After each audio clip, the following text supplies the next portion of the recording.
The phone call came on a Tuesday afternoon while I was making Emma lunch. My mother's voice was cheerful, almost singing. "Tommy, you need to come to Sunday dinner. Dale will be there, and it's time to move past all this." My hands started shaking as I held my 4-year-old daughter close. Dale, the man who destroyed my childhood when I was 12. The man I told my mother about when I was 13. The man she didn't believe. And now she said something that made my blood turn to ice. "I've been babysitting Emma at Dale's house lately. He's so good with children." I buckled Emma into her car seat within minutes, my mind spinning as I drove to my mother's house across town. The suburban streets blurred past me, while memories I'd buried for 23 years clawed their way to the surface. Dale wasn't just some man. He was my mother's boyfriend of 3 years. When I was 12 years old, Dale had been my little league coach. For 6 months, he molested me during what he called extra practice sessions in the equipment shed behind the baseball field. I told my mother when I was 13. I remember sitting at the kitchen table, my voice barely above a whisper, trying to explain what Coach Dale had done to me. She looked at me like I'd slapped her.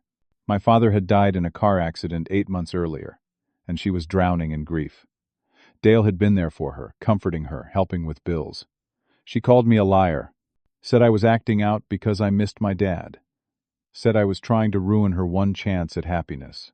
I left home the day I turned 18, put myself through community college, then state university.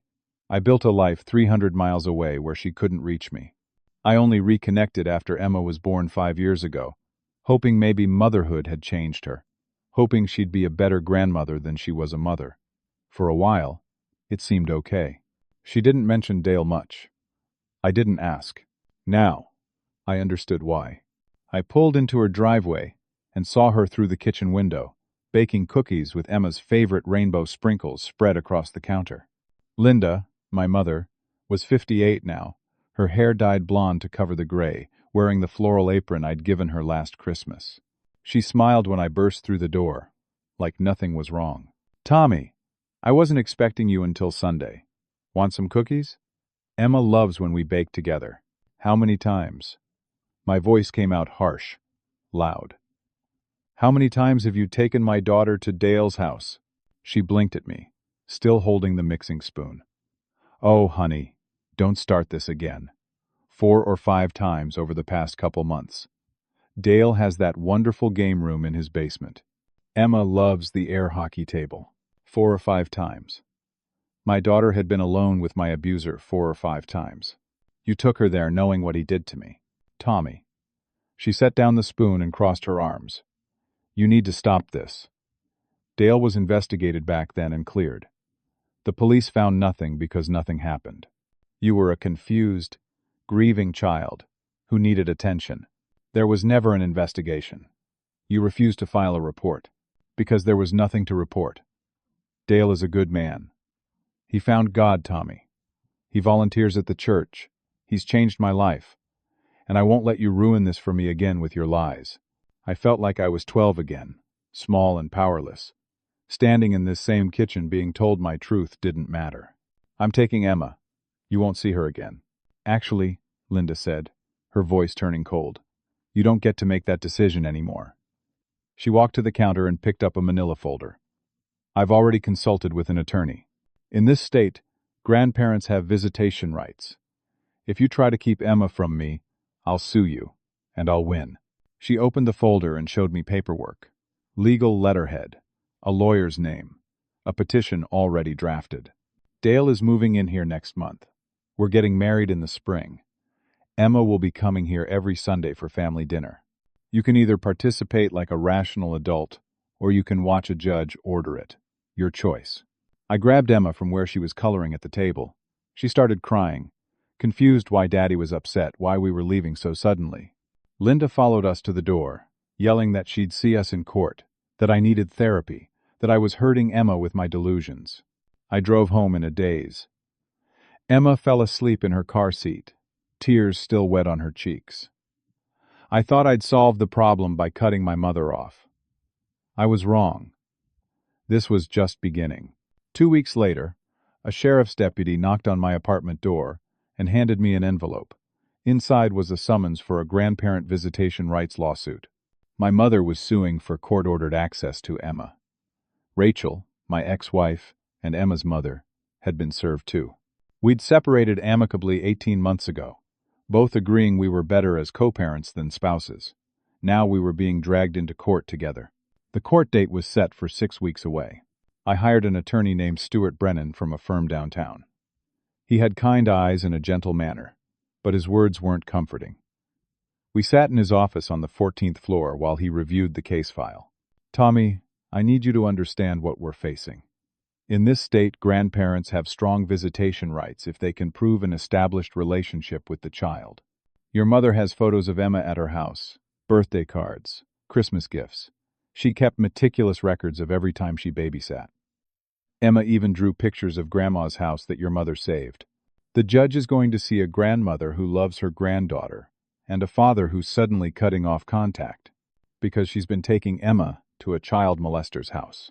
Stuart nodded slowly. "Tell me about the allegations against Dale. When did you report them?" "I told my mother when I was 13.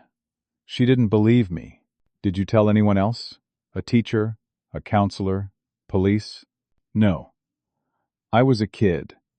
My dad had just died. My mom was all I had, and she called me a liar. I buried it and tried to survive." Stuart wrote notes on his legal pad. "So, there's no police report, no investigation record, no documentation at all?" "No. Tommy, I have to be honest with you. Without documentation, this becomes a he said situation. The judge assigned to this case is Maxwell Hendricks. He's known for being pro-family unity. He believes children benefit from relationships with extended family. Without evidence, he's going to see your allegations as unsubstantiated. So what do I do? We build a case around protecting Emma's best interests. We show you're a good father who's making a reasoned decision, not an emotional one. But I won't lie to you. This is going to be hard." When I got home, Rachel was waiting on my doorstep. I'd texted her that I needed to talk. She deserved to know the full truth. We sat in my living room while Emma played with blocks in her room, and I told Rachel everything. About Dale coaching my Little League team, about the equipment shed, about the 6 months of abuse, about telling my mother, about being called a liar. Rachel's face went pale. Her hand covered her mouth. "Tommy, I had no idea. You never told me any of this. I buried it, tried to pretend it didn't happen. Then Emma was born, and I thought maybe my mother had changed. I was wrong." Rachel was quiet for a long moment. "We can't let Emma near him. Whatever it takes, we fight this." But she also said something that worried me. "The legal battle is going to be hard on Emma. Maybe we could agree to supervised visits? Your mom only, no Dale present?" "My mother can't be trusted. She's already proven that." Rachel looked torn. I could see her calculating the damage of a court fight versus the risk of limited contact.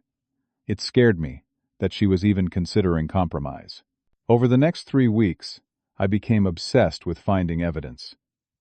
I contacted the old Little League organization, where Dale had coached. I spoke to the current president, a man named Gary who'd been involved since the 80s. He checked the records. Dale Kirby stepped down as coach in the spring of 2000. The notes just say, "resigned for personal reasons." But I remember there were whispers. The guy who ran the league back then was named Frank Morrison. He might know more. Can I talk to him? "Frank died 4 years ago. Heart attack. I'm sorry. Dead end. I tried to find other kids from my team, but it had been 23 years. People had moved away, changed names, disappeared into adult lives. Social media searches turned up nothing useful. Then, 3 days before the court hearing, I got a Facebook message from someone I hadn't thought about in decades, Jake Sutherland. We'd been best friends in 6th grade, before everything fell apart. "Tommy, I saw your name in the local news about the custody case. I need to talk to you. It's about Dale." We met at a coffee shop near the courthouse. Jake was 35 now, like me, with a beard and tired eyes. He worked as an electrician, lived 2 towns over. We made small talk for about 30 seconds before he said what he'd come to say. "Dale did it to me too. The summer I was 11. My parents sent me to a baseball camp he was running. Same thing you described in the news article. The equipment shed. The extra coaching. It lasted 3 weeks before camp ended. I tried to tell my parents.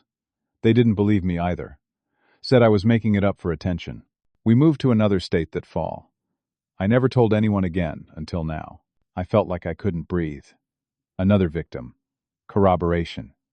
Jake was willing to testify. I immediately called Stuart. He said this changed everything. With Jake's testimony, we could establish a pattern. We could show Dale was a predator. Stuart subpoenaed Jake for the hearing and started preparing our defense. For the first time in weeks, I felt hope. Maybe the system would work. Maybe justice existed. Maybe I could protect Emma. I was so naive. The family courtroom was smaller than I expected. Wood paneling, fluorescent lights, a judge's bench that loomed over everything. I sat at a table with Rachel and Stuart, while my mother sat 15 feet away with Dale and her attorney, a sharp woman, in a gray suit named Patricia Holbrook. Emma wasn't in court. The judge had ordered a temporary evaluation by a state social worker to assess her best interests. Dale looked respectable in his navy suit and red tie. His hair was silver now, neatly combed. He had the bearing of someone's kindly grandfather. It made me sick.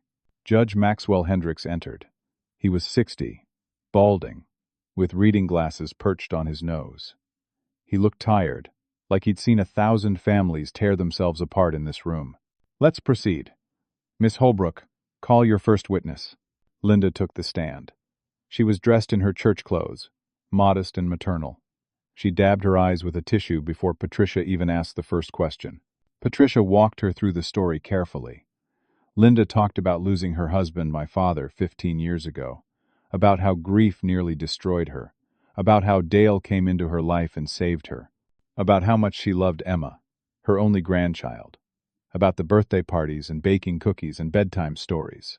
Then Patricia asked about me. Mrs. Morton, can you describe your son's behavior after his father died? Tommy struggled terribly. He became withdrawn, angry. He started making up stories for attention. I tried to get him help, but he refused therapy. What kind of stories? He accused Dale of inappropriate behavior. Dale had been his baseball coach and was nothing but kind to him. But Tommy needed someone to blame for his pain. He fixated on Dale. Stuart objected. Your Honor, that's speculation and not based on fact. Overruled. This is family court, counselor. I'll allow it. Continue, Mrs. Morton. Linda produced medical records showing I'd seen a therapist at age 14 for behavioral issues. Stuart hadn't known about those records. I'd forgotten they existed. The therapist's notes said things like, patient makes false accusations and attention-seeking behavior consistent with grief response. The therapist had only heard my mother's version of events, never mine. Mrs. Morton, why are you seeking court-ordered visitation? Because I love my granddaughter, and my son is using his childhood issues to punish me. He's keeping Emma from me because he doesn't approve of my relationship with Dale. It's not fair to Emma. She loves her grandmother. She shouldn't suffer because Tommy can't move past things that never happened. When Dale took the stand, he was calm and measured. He talked about his work with youth charities, his involvement at church. He produced character letters from pastors and community members. He described how he'd been a mentor to troubled boys through a church program. Patricia asked him directly, Mr. Kirby, did you ever molest Tommy Morton? Absolutely not. I was his coach. I tried to be a positive male role model after his father died. When he made those accusations, it broke my heart. I resigned from coaching to avoid any appearance of impropriety, even though I'd done nothing wrong. I forgave Tommy years ago. I understand he was hurting. I just want peace for this family now. Dale actually cried on the stand, real tears running down his face as he talked about how much he loved Linda and how he hoped to have a relationship with Emma someday, if Tommy would allow it. The courtroom was silent. I could see the judge watching Dale with sympathy. Then Stuart called Jake to the stand. Jake testified about what Dale did to him at baseball camp when he was 11. He described the abuse in careful detail, his voice steady but his hands shaking. He explained that he'd never reported it, because his parents didn't believe him, but he'd carried the trauma for 24 years. He said when he saw Dale's name connected to this case, he knew he had to speak up. I thought this was it. This was the moment everything would change. Patricia Holbrook stood for cross-examination. She smiled at Jake, friendly and non-threatening. "Mr. Sutherland, you have a criminal record, don't you?" Jake's face went pale. "I was arrested for drug possession 8 years ago. I made a mistake. I've been clean since." Patricia produced printouts of Jake's social media posts. Posts from years ago where he complained about his parents, where he said he hated his hometown, where he made angry comments about wanting revenge on people who'd wronged him. "Mr. Sutherland, isn't it true that you have a history of making accusations against authority figures when you feel slighted?" "No, that's not what those posts mean. You wrote, and I quote, 'Everyone from that town can rot in hell for what they did to me.' That sounds like someone with an axe to grind. I was angry about not being believed. That doesn't mean I'm lying. You never reported the alleged abuse to police, did you?" "No. You never told a therapist, a teacher, anyone in authority?" "I told my parents. But you have no documentation, no evidence, nothing except your word. And you only came forward now, after seeing Mr. Morton's case in the news. Isn't it possible you saw an opportunity to help a friend and get attention for yourself?" Jake started crying. He tried to explain, tried to defend himself, but Patricia kept hammering. She made him look like a liar, a drug addict, an attention seeker. By the time she was done, Jake's testimony was shredded. The judge looked skeptical. Then I took the stand. I told my truth as clearly as I could.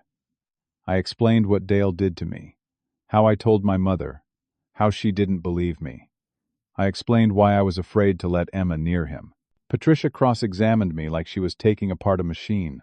"Mr. Morton, why didn't you report the alleged abuse to police?" "I was 12. My mother didn't believe me. I didn't know what else to do." "You maintained contact with your mother for years after the alleged abuse. You brought your daughter around her. If Dale really molested you, why would you allow that?" "I hoped she'd changed. I wanted Emma to have a grandmother. Or maybe nothing actually happened, and you're using old grievances to control your mother's relationships?" "No, that's not true." "Mr. Morton, isn't it true you're bitter about your mother's relationship with Mr. Kirby?" "I'm afraid of him being near my daughter." "Based on unsubstantiated allegations from 23 years ago that you never reported to authorities?" I struggled to explain trauma responses, how victims freeze, how I'd buried the memories to survive. But every answer I gave made me sound defensive, unstable. Patricia made it seem like I was a paranoid ex-husband, using my daughter as a weapon against my mother. The judge took a recess to consider the evidence. When he returned, his ruling felt like a physical blow. "I've reviewed the testimony and evidence carefully. While I appreciate Mr. Morton's concerns, I find insufficient credible evidence to support allegations of abuse against Mr. Kirby. The testimony of Mr. Sutherland is not persuasive given his criminal history and lack of contemporaneous reporting. Mr. Morton's allegations are similarly unsubstantiated. However, I recognize that Mr. Morton genuinely believes his concerns are valid, even if they're not supported by evidence. Therefore, I'm ordering a compromise.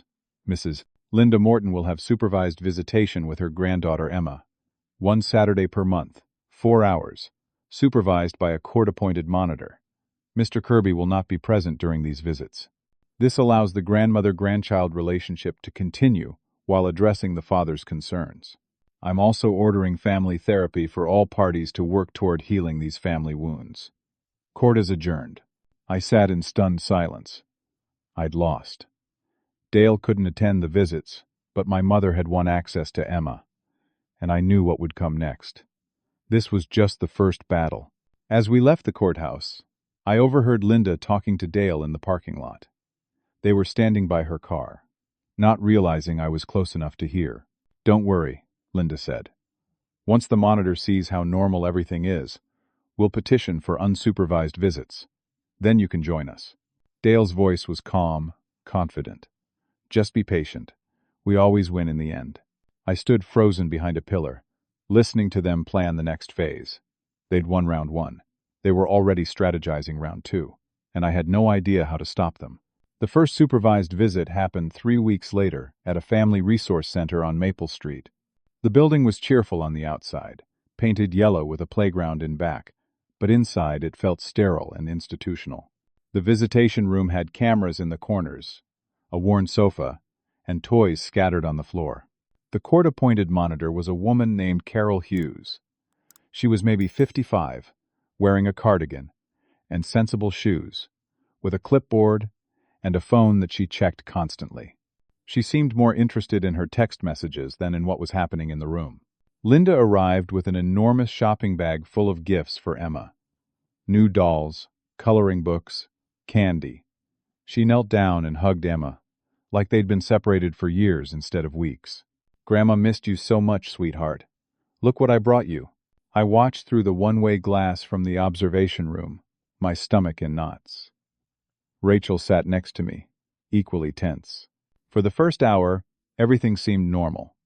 Linda played with Emma, helped her color, made her laugh. But then I started noticing the subtle things, the comments that seemed innocuous but weren't. "Daddy's just confused right now, honey. Sometimes grown-ups get mixed up about things. But Grandma loves you no matter what. You know Mr. Dale? He asks about you all the time. He misses playing air hockey with you. Maybe soon you can visit him again. Grandma's house is always open for you. Daddy is just being silly keeping us apart." Emma looked confused. She asked why she couldn't go to Grandma's house like before. Linda said it was because Daddy made some rules, but the rules would change soon. I wanted to burst into that room and stop it, but Stuart had warned me. Any interference would be used against me. I had to let it play out. After the 4 hours ended, Carol wrote notes on her clipboard and told us she'd file her report with the court. Linda hugged Emma goodbye and whispered something in her ear that I couldn't hear. The next day, gifts started arriving at my apartment. Packages addressed to Emma. A new bicycle, a dollhouse, a tablet computer. Each one came with a card. Love, Grandma, and Dale. I called Stuart. He said there was nothing illegal about sending gifts, but it showed Linda was trying to maintain her presence in Emma's life beyond the supervised visits. Then Linda's church friends started showing up at my workplace. I managed a sporting goods store on the east side of town. 3 different people came in over the course of 1 week, all claiming to be shopping, all cornering me to talk about forgiveness and moving forward. Dale is such a pillar of our community. He runs the youth outreach program. "Your mother is heartbroken. Family is everything. You need to let go of the past. Holding grudges only hurts you and Emma. Dale has forgiven you for these accusations. Can't you do the same?" My boss called me into his office and asked if everything was okay at home. The disruptions were becoming noticeable. I assured him it would settle down soon. But things with Rachel were getting worse. She'd been supportive at first, but the stress was wearing on her. Emma was confused and acting out. Rachel blamed the court battle. "Maybe we should just accept supervised visits and move on," she said one night when she came to pick up Emma.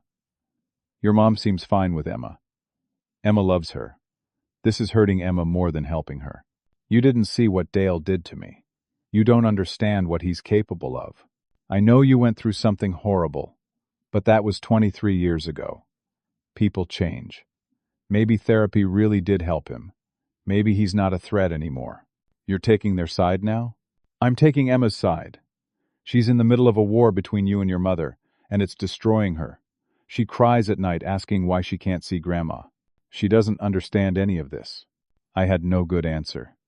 Rachel was right that Emma was suffering, but I couldn't explain the bone-deep terror I felt knowing Dale was circling closer.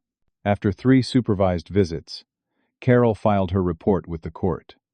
Stuart got a copy and called me immediately. "Tommy, we have a problem. Carol's report is glowing.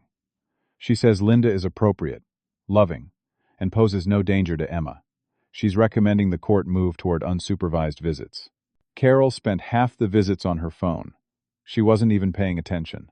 Her report is what the judge will see, and based on this, Linda's attorney is going to file for modification of the order.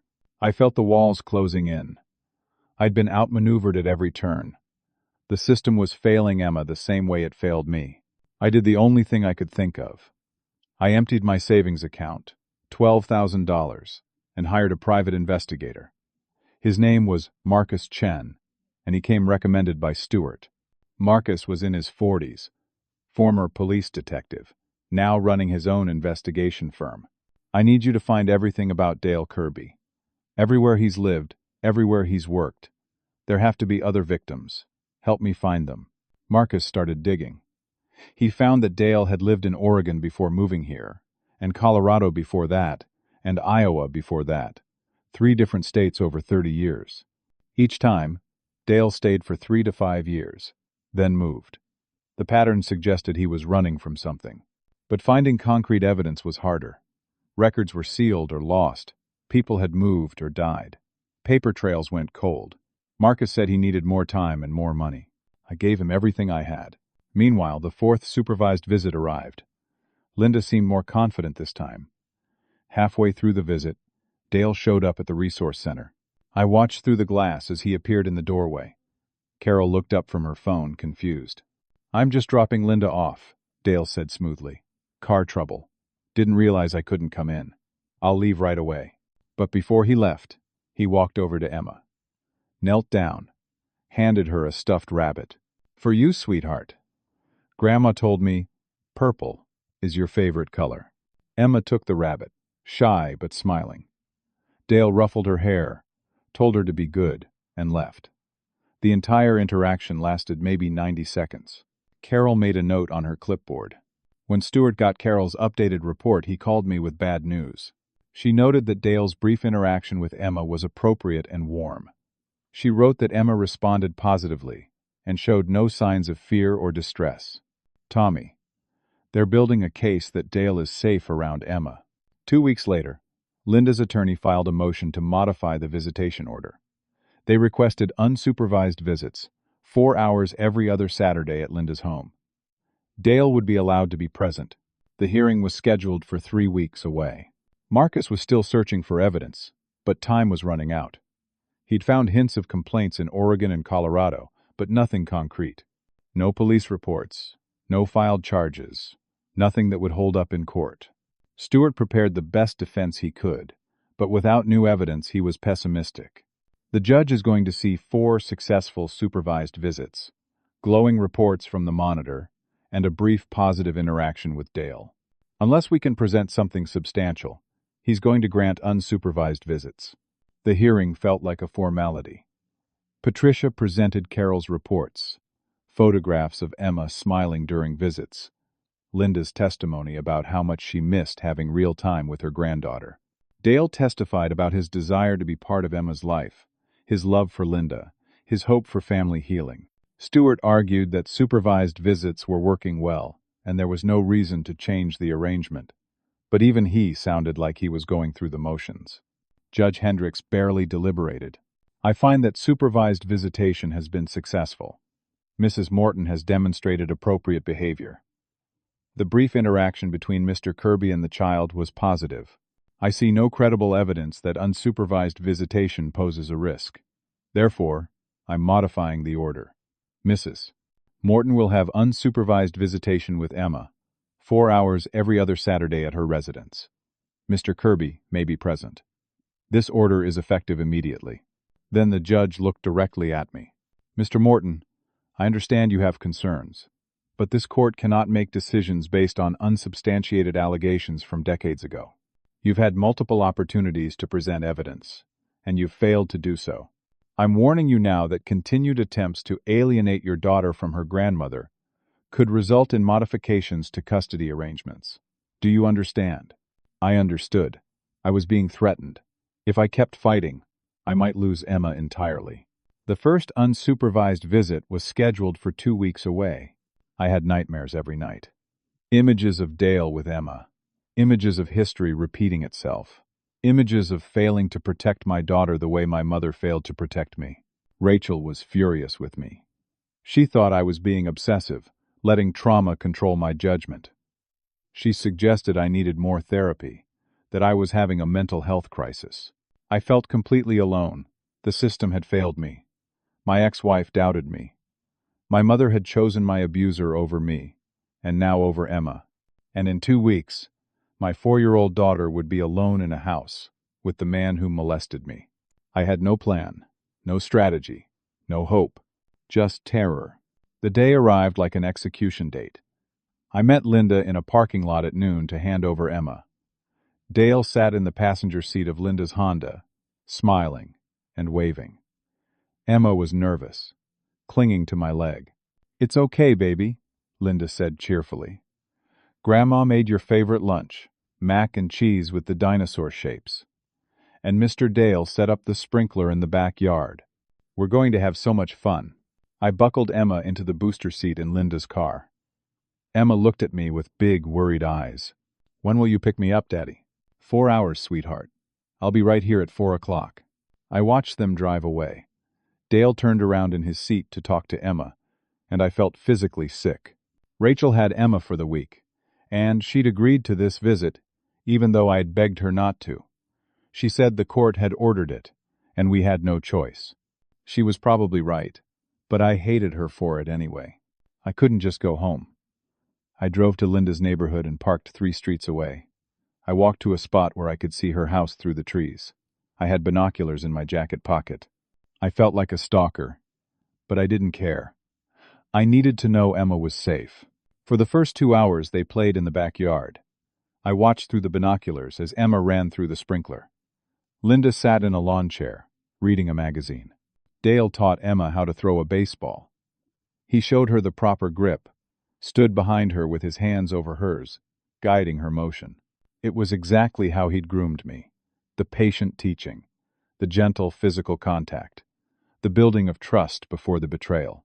I wanted to run across those yards and grab Emma, but I knew what would happen. I'd be arrested for violating the court order. Linda would get emergency custody. I'd lose Emma forever. So I stood there, helpless, watching my worst nightmare unfold. At 4 o'clock, I was back at the parking lot. Linda's car pulled up right on time.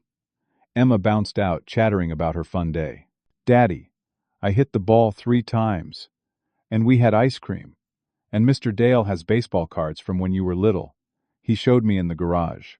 My blood froze. "You were alone with him? In the garage?" "Just for a little while. He has a whole collection.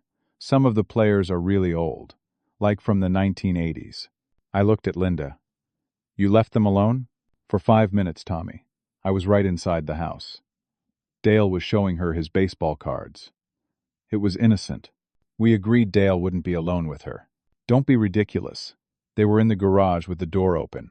I could see them from the kitchen window. You're being paranoid." I took Emma home, my hands shaking on the steering wheel. I gave her dinner and a bath, asking gentle questions the whole time. "Did Mr. Dale touch you anywhere that made you uncomfortable?" "No, Daddy." "Did he say anything that seemed like a secret?"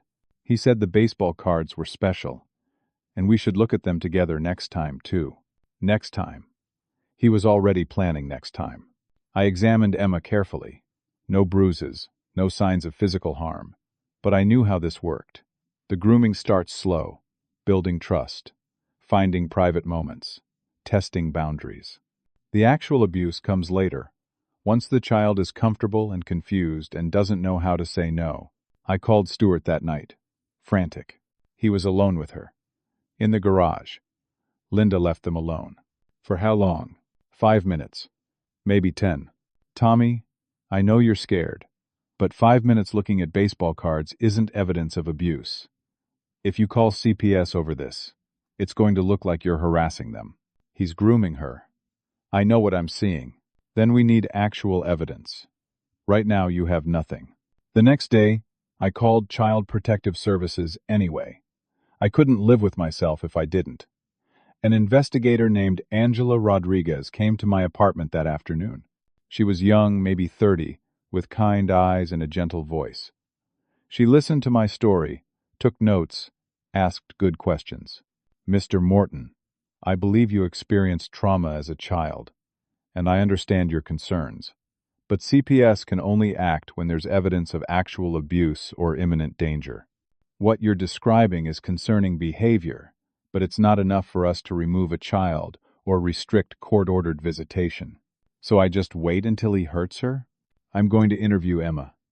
I'll also make an unannounced visit to your mother's home. But unless I find evidence of abuse, my report is going to say there's no cause for intervention. Angela interviewed Emma the next day. Emma said nothing bad had happened. She liked Grandma. Mr. Dale was nice. They played in the sprinkler and looked at baseball cards. No, he didn't touch her wrong. No, she wasn't scared. Angela filed her report. No evidence of abuse or neglect. Case closed. 3 days later, I got a call from Stuart. Linda's attorney had filed an emergency motion. They were accusing me of filing a false CPS report, harassing them, and coaching Emma to make false statements. They wanted an emergency hearing to address my continuing pattern of obstruction. The hearing was scheduled for the next week. I sat in that courtroom, feeling like I was drowning. Judge Hendricks looked angry before anyone even spoke. Mr. Morton, I warned you about this behavior. Now you've filed a CPS report with no basis in fact? I reported that Dale was alone with my daughter. That's grooming behavior. Being alone with a child for 5 minutes is not abuse, Mr. Morton. It's not even inappropriate. You're seeing threats where none exist because you're unable to separate your past trauma from present reality. Patricia Holbrook hammered me. Showed the judge Angela's report saying there was no evidence of abuse. Showed Emma's statements that nothing bad happened. Argued that I was coaching Emma, obsessing over Dale, and violating the spirit of the court's order by making false reports. Your Honor, Mr. Morton is engaging in a pattern of harassment designed to interfere with court-ordered visitation. He's using Emma as a weapon against his mother because he doesn't approve of her relationship. This needs to stop. Judge Hendricks agreed. Mr. Morton, I'm issuing a new order. You are prohibited from discussing Mr. Kirby with Emma in any negative context. You will not question her about the visits. You will not make any further CPS reports unless there is clear, documented evidence of abuse. If you violate this order, Mrs. Morton can petition for modification of custody. Do you understand? You're protecting a child molester. That's enough. One more outburst and I'll hold you in contempt. Mrs. Morton, your visitation will now increase to every Saturday, 4 hours. Mr. Morton will have no input into how you spend that time. This court is adjourned. I'd made everything worse. Now Emma would be with them every single week, and I couldn't even ask her if she was okay. Rachel was livid when she found out what I'd done. You filed a CPS report because they looked at baseball cards for 5 minutes? Tommy, this has to stop. You're going to lose Emma completely. He's grooming her. I know what I'm seeing. Or you're paranoid because of your own trauma. Have you considered that? Have you thought about the fact that maybe Dale really has changed and you're so stuck in the past that you can't see it? You think I'm crazy. I think you need help. Real help. And if you don't get it, I'm going to have to side with your mother in court. Because right now, you're the one hurting Emma. She left with Emma that night. I sat alone in my apartment, staring at the walls, feeling like I was losing my mind. Then my phone rang. It was Marcus, the private investigator. Tommy, I found something. Dale lived in Oregon 25 years ago. I tracked down a complaint filed by a parent at a youth sports program. The kid's name was Aaron Patterson. The complaint was investigated but not prosecuted. The family moved out of state before it could go anywhere. But I found Aaron through social media. He's 38 now, lives in Portland, has a family, and he's willing to talk. Finally, something real.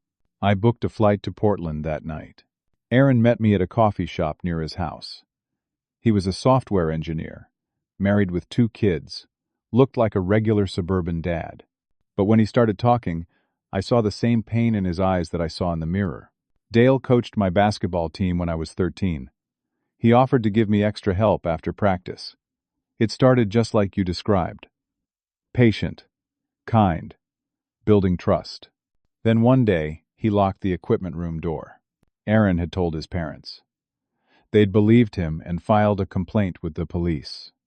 But Dale left Oregon before the investigation concluded. Without Dale there to interview or charge, the case went cold.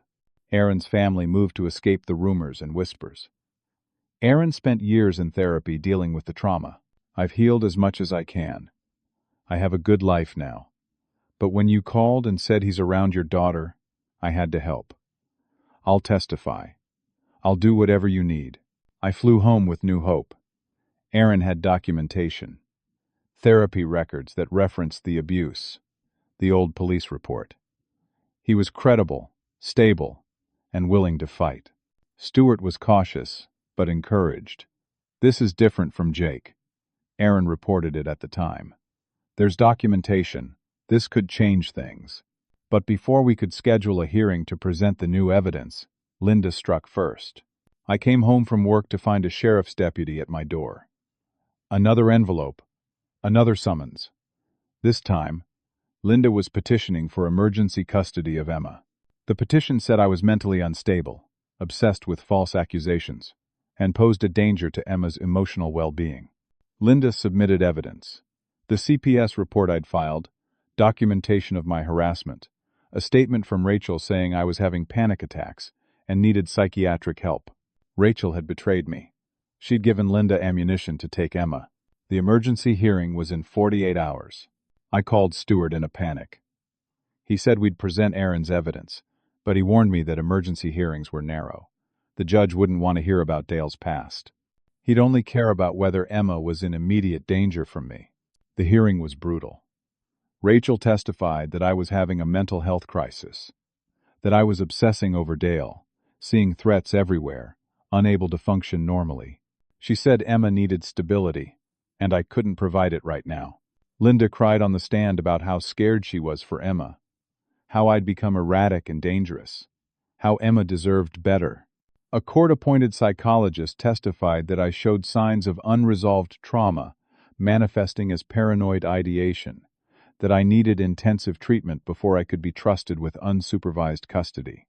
Dale testified that he was worried about me getting help, that he bore me no ill will despite my accusations, that he just wanted what was best for Emma.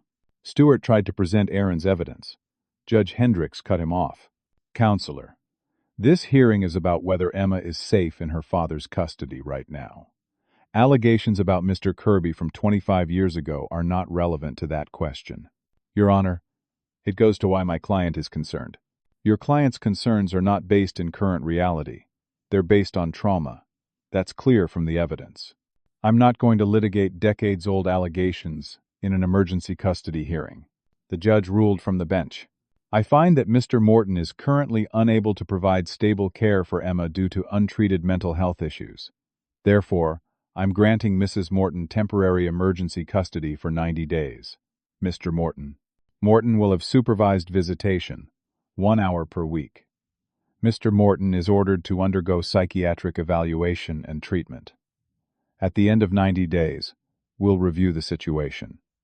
If Mr. Morton has complied with treatment and stabilized, custody will be reconsidered. I watched as Linda took Emma from the courtroom.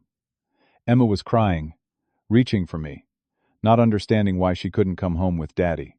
Dale put his arm around Emma's shoulders as they walked away, and I saw him smile. I'd lost everything. My daughter was now living in the same house as the man who raped me when I was 12, and there was nothing I could do about it. The first week without Emma was the worst week of my life. I stopped going to work. My boss called twice, left messages I didn't return. I barely ate. I sat in Emma's room, holding her stuffed animals, feeling like I'd failed her in every way a father can fail. Stuart called and told me I had to attend the psychiatric evaluation. It was court-ordered.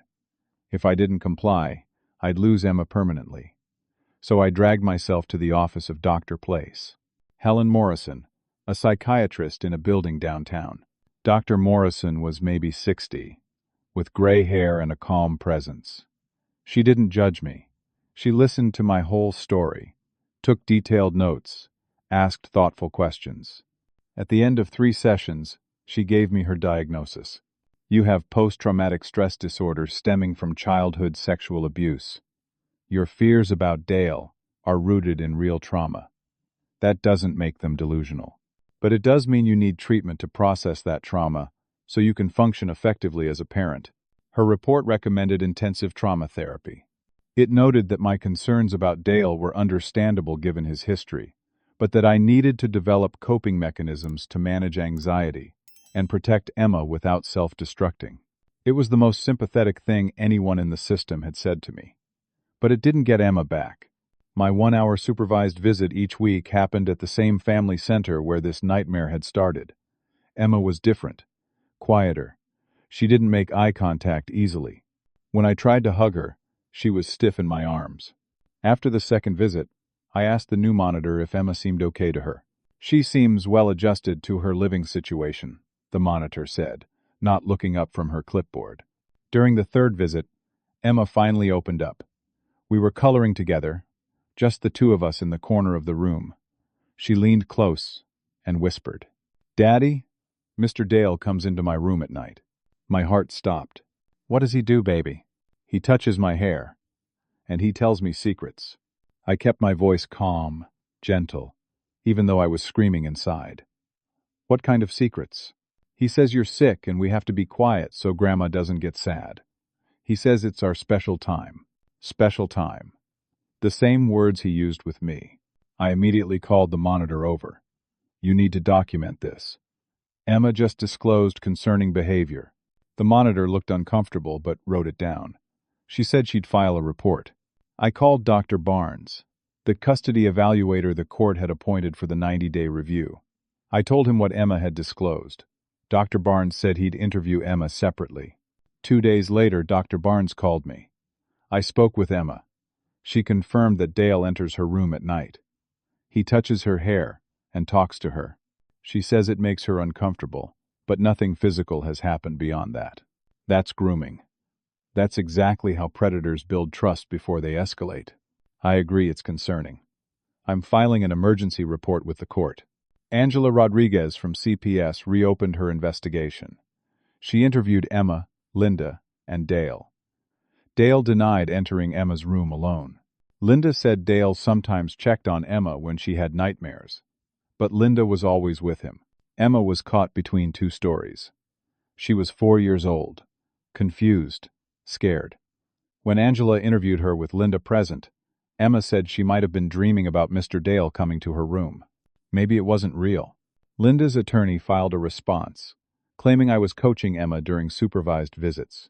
Patricia Holbrook argued that Emma's disclosure came right after spending time with me, and that was proof I was manipulating her.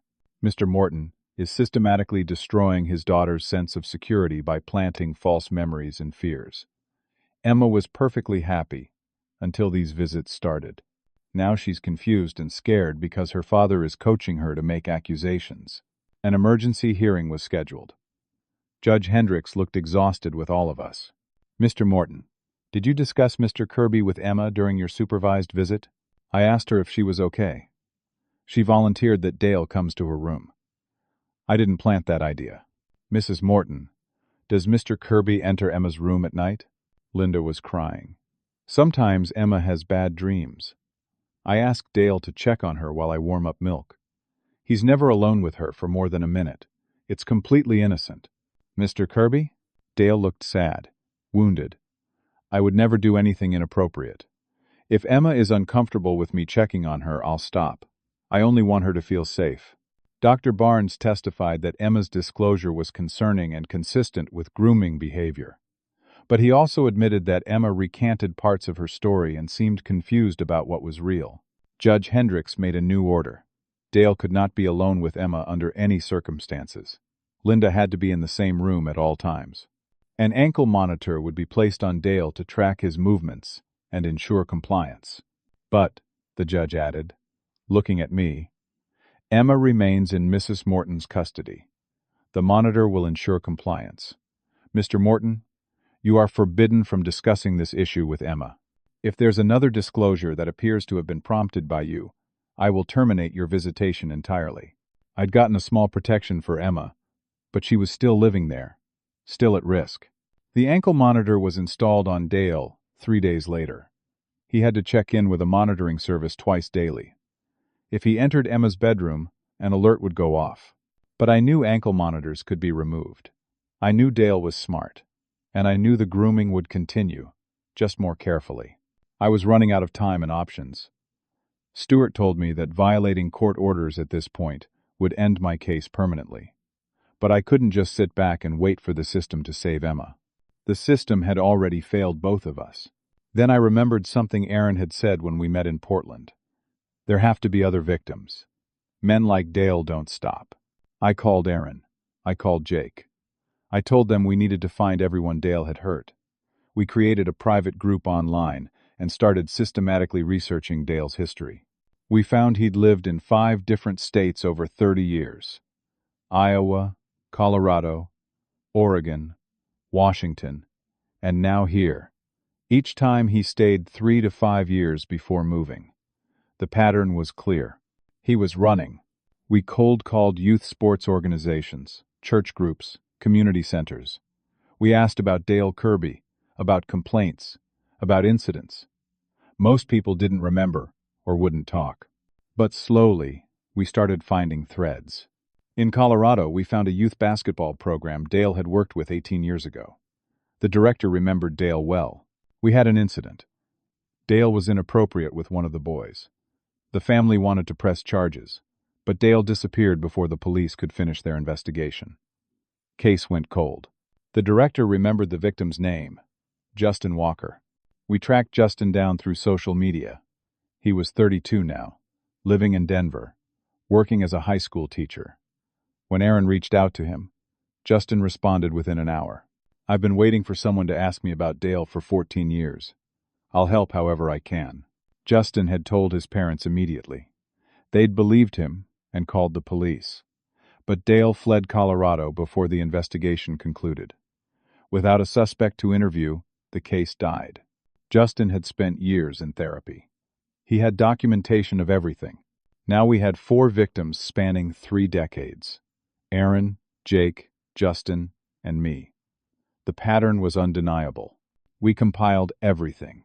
Therapy records, old police reports, witness statements, dates, locations.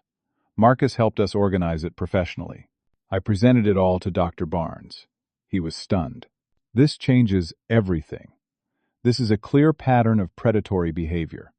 I need to investigate these claims, but if they're verified, my recommendation will change dramatically. But Dr. Barnes warned me the court might not want to hear it. Judge Hendricks has made his opinion clear. He thinks you're on a vendetta. New evidence might not be enough to change his mind. Still, Dr. Barnes did his job. He interviewed Aaron, Jake, and Justin. He reviewed all the documentation. He verified the police reports and therapy records. His preliminary finding was clear. Dale Kirby was a serial predator who'd abused children across multiple states for 30 years. But before Dr. Barnes could file his final report, Linda filed another motion. She wanted the custody evaluation stopped and permanent custody granted based on my continued harassment and investigation of Dale. We were back in court 2 weeks later. Patricia Holbrook argued that I was conducting a witch hunt, dredging up old allegations to justify my vendetta. Stewart presented Dr. Barnes's preliminary findings. 4 victims, documented pattern, police reports, therapy records. Judge Hendricks listened with a skeptical expression. Counselor, this is a custody case, not a criminal trial. Mr. Kirby is not on trial here. The question is whether Emma is safe in Mrs. Morton's care and whether Mr. Morton is mentally fit to resume custody. Your Honor, the evidence shows Dale Kirby is a danger to children. The evidence shows allegations from years and decades ago, none of which resulted in convictions. Mr. Kirby has not been charged with any crime. I will not allow this courtroom to become a forum for litigating uncharged criminal conduct. The judge ordered the custody arrangement to remain in place through the full 90-day evaluation period. Emma would stay with Linda. Dale had to comply with the ankle monitor. I got my 1 hour per week. I was trapped. The system wouldn't save Emma. The evidence wasn't enough. No matter what I did, Dale was winning. I started having thoughts I'd never had before. Desperate thoughts. What if I just took Emma and ran? Fled to another country where they couldn't find us? I could disappear with my daughter, start over somewhere else. Stewart talked me down. Tommy, if you do that, you'll be a fugitive. You'll spend the rest of your life running. Emma will grow up knowing her father is a criminal. You'll lose her forever even if you're physically with her. Don't do this. Marcus offered another idea. What if we wire you up and get Dale to confess? Record him admitting to the abuse? Is that legal? In this state, it's one-party consent for recordings. As long as you're part of the conversation, you can record it. The recording would be admissible. Stewart was hesitant. It's risky. If Dale suspects anything, he'll shut down. And if the recording isn't clear enough, it could backfire. But I was out of options. I had to try something. I had to take control instead of being a victim of the system. I decided to do it. I'd confront Dale wearing a wire. I'd make him confess. Even if it destroyed me in the process, I'd get the truth on record. I called Linda and told her I wanted to make peace. I've been in therapy. Dr. Morrison is helping me understand my trauma. I need to apologize to Dale, man to man. Linda was suspicious but hopeful. She wanted to believe I was finally giving up. She agreed to have Dale meet me at a coffee shop on neutral ground. Marcus helped me get a small recording device that I could wear hidden under my shirt. It was good quality, would pick up conversation clearly. Stewart told me one more time that this was dangerous. If Dale figures out what you're doing, he could use it against you. Be careful. The meeting was set for Saturday afternoon, 2 days away. I had 48 hours to prepare for the most important conversation of my life. I was going to make Dale confess, or I was going to die trying. I met Dale at a coffee shop called The Roasted Bean on Saturday at 2 in the afternoon. It was a busy place, lots of people, lots of noise. Good for blending in. Marcus was sitting at a table near the back, pretending to work on his laptop. Aaron and Jake were in the parking lot, waiting in a car. We had a plan, but so much could go wrong. Dale arrived exactly on time. He looked relaxed, confident. He ordered a black coffee and sat down across from me. Tommy, I appreciate you reaching out. Your mother and I have been hoping you'd come around. I kept my voice calm, played the role I'd practiced. I've been doing a lot of therapy. Dr. Morrison has been helping me work through my past. I'm starting to see things differently. That's good. Healing is important. I wanted to apologize for the accusations, for making your life difficult. I think I misremembered things from when I was a kid. Trauma can do that, right? Mix things up? Dale relaxed a little more. It absolutely can. You were grieving your father. You needed someone to blame. I understand that. I forgave you years ago. I steered the conversation carefully, talking about the old days, Little League, the equipment shed. Dale started sharing memories too. He was letting his guard down. Then I mentioned Jake's name. Jake Sutherland reached out to me recently. You remember Jake from the team? Dale's expression flickered. Just for a second. Recognition and something else. Fear, maybe. Jake? Vaguely. Why? He remembers things differently than I do. About you. About what happened at baseball camp. Dale tensed. What did Jake say? He said you helped him, like you helped me. That some boys need special attention. I was feeding Dale the language I hoped he'd mirror. Trying to make him think I was minimizing what happened, that I was seeing it his way. Dale studied me for a long moment. Then he seemed to make a decision. He leaned forward. Some boys do need special attention, Tommy. Not everyone understands that. Society is too rigid about how men can mentor boys. The bond we can create, the guidance we can provide, it's special. But people get the wrong idea. Emma reminds me of myself. At that age, I said, my stomach churning, sensitive, needs guidance. Dale smiled. Actually smiled. Emma is very special. She's a lot like you were. Innocent, trusting. She needs someone who understands her. My mom says you're good with her. Your mother doesn't really understand the bond I can have with children. The teaching, the closeness. It's about trust and patience. He paused. Emma already trusts me. We have our special time when Linda's not paying attention.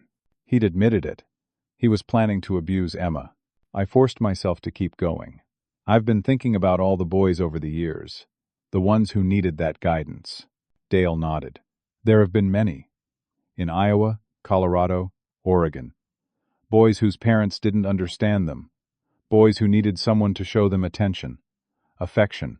I moved around a lot because people get the wrong idea about that kind of closeness. They don't see it as mentorship. They see it as something ugly. But it wasn't ugly? Of course not. It was beautiful. Teaching boys about trust, about their bodies, about special connections. Your mother keeps Emma from me now, but that won't last forever. Once things settle down, when Linda's at work during the day, Emma and I will have the house to ourselves. We'll have time to really connect. Every word was being recorded. He was describing his plans to abuse my daughter. I wanted to lunge across the table, but I kept myself still. Then Dale suddenly went quiet. His eyes narrowed. He looked at my chest, where the recording device was hidden under my shirt. Why are you really here, Tommy? I told you. To apologize. You're sweating. You keep touching your chest. What are you wearing? He knew. He figured it out. Dale's entire demeanor changed. The friendly mask dropped. He leaned back, his face cold. You're recording this conversation. You set me up. I needed the truth. Dale laughed. It was a harsh sound. You think you're smart? You think anyone will believe a recording? This is a two-party consent state for recordings, Tommy. What you just did is illegal. I can have you arrested for unlawful surveillance. That recording won't be admissible in any court. And now you've violated your court orders. Judge Hendricks told you to stop investigating me. You just gave me everything I need to take Emma permanently. He was wrong about the law. This was a one-party consent state, but he didn't know that yet. Dale leaned in close, his voice a whisper. You've already lost, Tommy. Emma is mine now. I own her, and there's nothing you can do about it. In 6 months, when Linda goes back to work full-time, I'll have her alone every single day. I'll teach her everything I taught you, and she'll never tell, just like you never told anyone who mattered. I told people who mattered, I said. They just didn't believe me, but they'll believe me now. Dale smirked. Who's going to believe a recording you illegally made? Who's going to believe a desperate father who's been harassing us for months? You're done, Tommy. Emma will grow up calling me Dad while you watch from the outside, 1 hour a week if you're lucky. Actually, I said, the recording is perfectly legal. One-party consent state. You should have checked.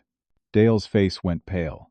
Before he could respond, Detective Sarah Chen walked up to our table with 2 uniformed officers behind her. Mr. Kirby, I'm Detective Chen. I need you to stand up, please. Dale looked around frantically. What is this? Mr. Kirby, you're under arrest for child endangerment and violation of court protective orders. You have the right to remain silent.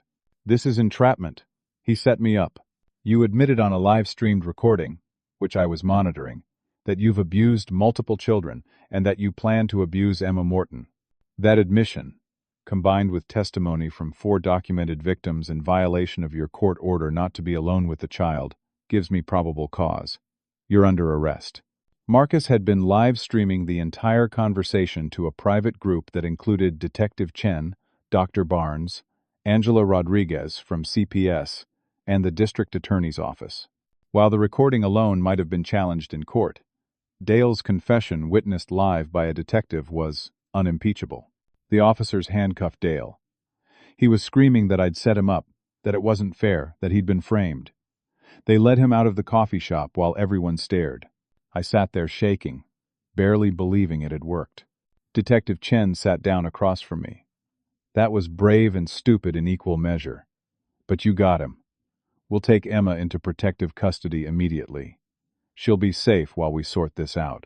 2 squad cars went to Linda's house within the hour. Linda was given a choice by the detective and the prosecutor.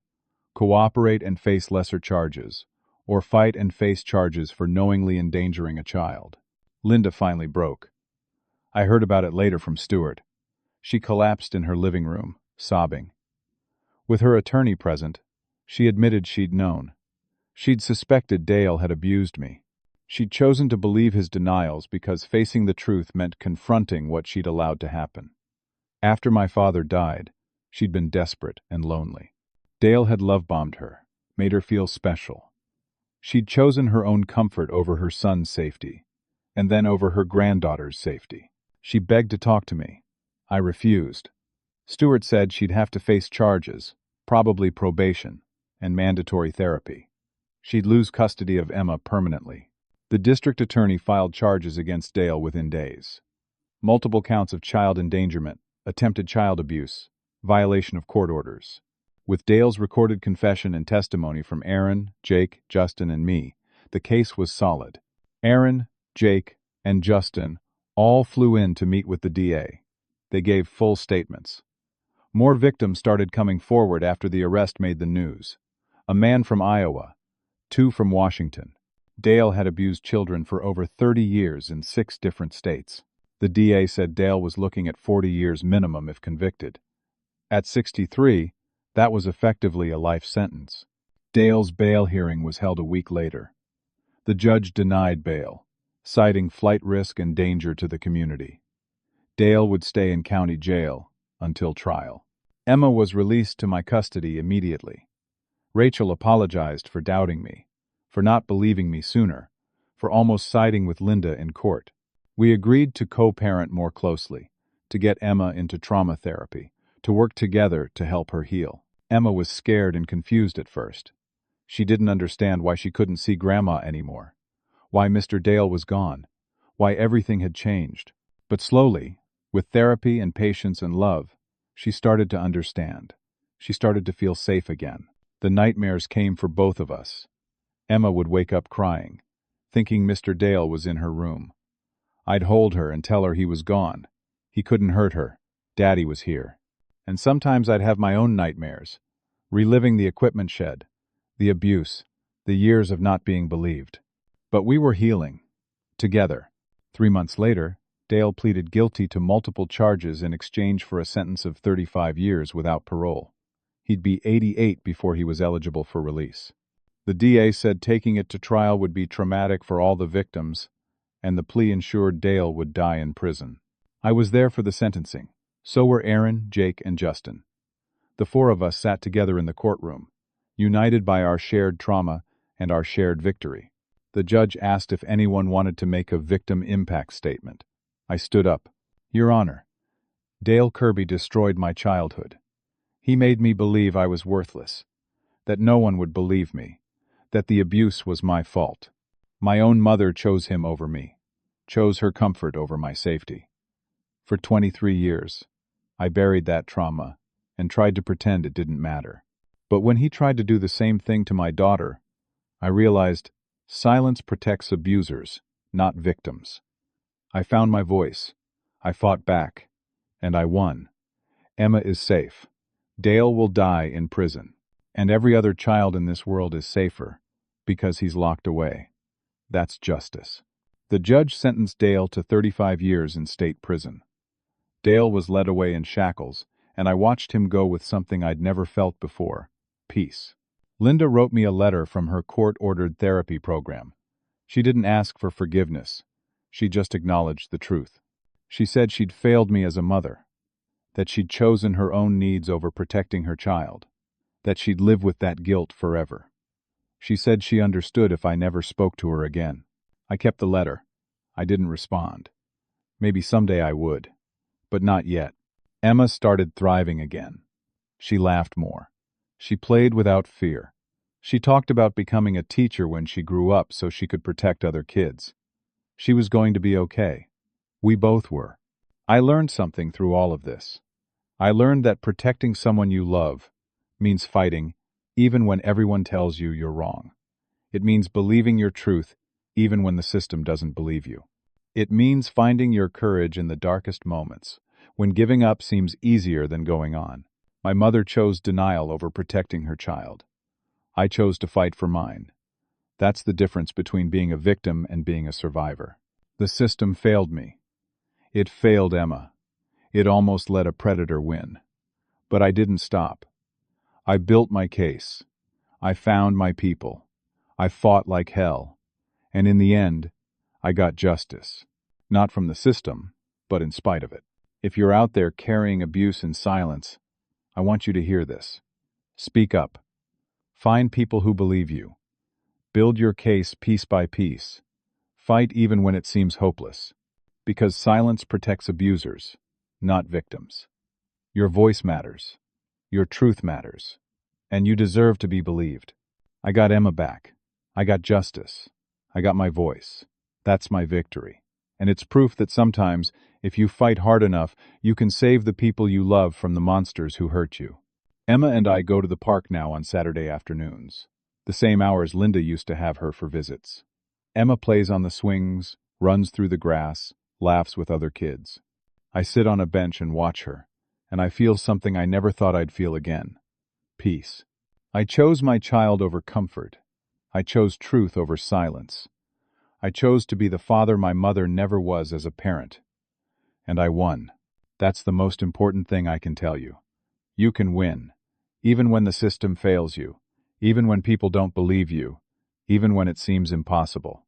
You can win. So let me ask you something.